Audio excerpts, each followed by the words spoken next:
The locals are perplexed.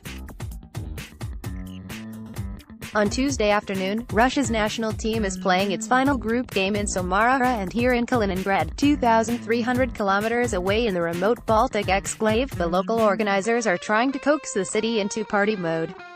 They do this by turning the volume up on the gigantic screen at the fan fest to maximum. It's as if Kaliningrad's hard of hearing grandad has taken the remote, lashed the sound up to 100 so he could hear the match and then went and lost the thing down the sofa. So the city center is flooded with a commentary on a match that nobody seems to care that much about.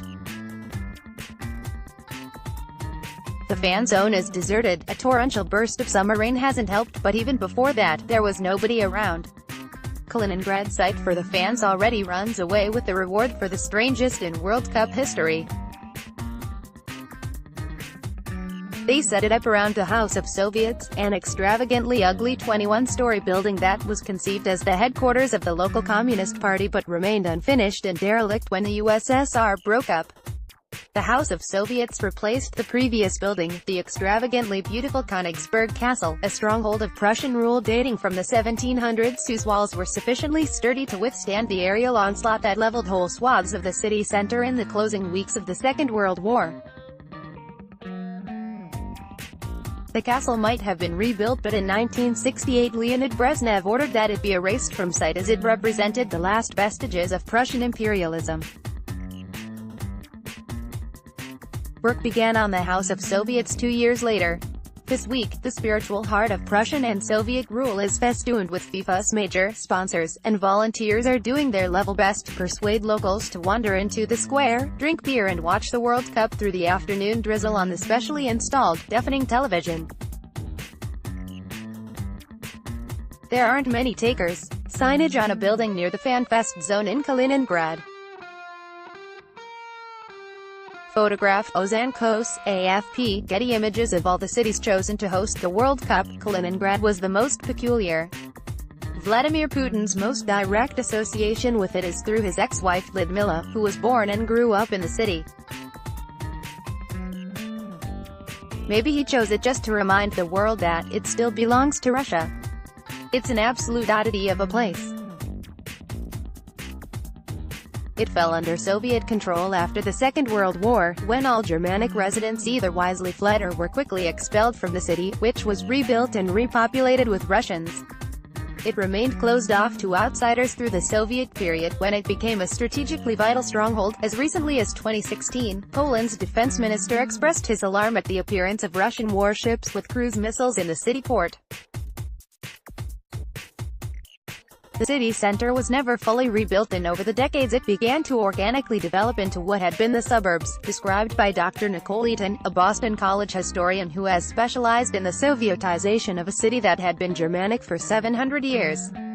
As a sort of urban planning disaster, which became, in the 1990s, the absolute worst place to be in Russia, with the highest HIV rates, terrible narcotics problems and a poverty rate of over 50% because it was cut off from its networks.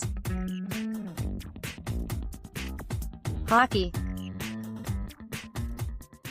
We play hockey, a local guy at a bus stop said when asked how come nobody was watching the football. The city has improved dramatically since then, but it feels as remote as ever, 1,900 kilometers from Moscow and 130 kilometers away from the Polish city of Gdansk, where several thousand England fans were reportedly pitching up with the intention of making a day trip to this part of Russia as though it were Bournemouth for Thursday night's game in Belgium.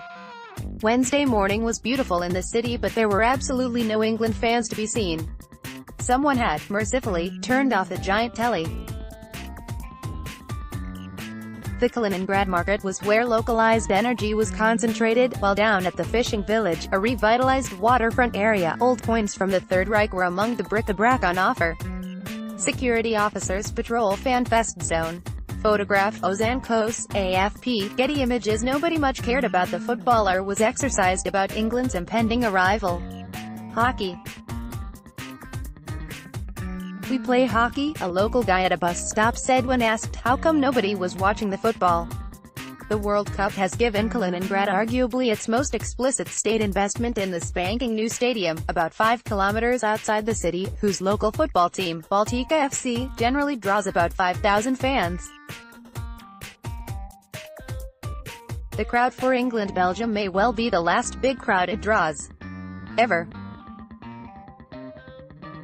After Monday night's game between Spain and Morocco, fans wore scarves and rain jackets and tried to get their heads around the notion they were still in Russia. Less than 30% of Russians own passports, but the people of Kaliningrad benefit from special passes that enable them to move freely across the border to Latvia or Poland and to make occasional trips to the bright lights of Berlin. It's one of the most glaring advantages of living in Russia's most western and its loneliest outpost.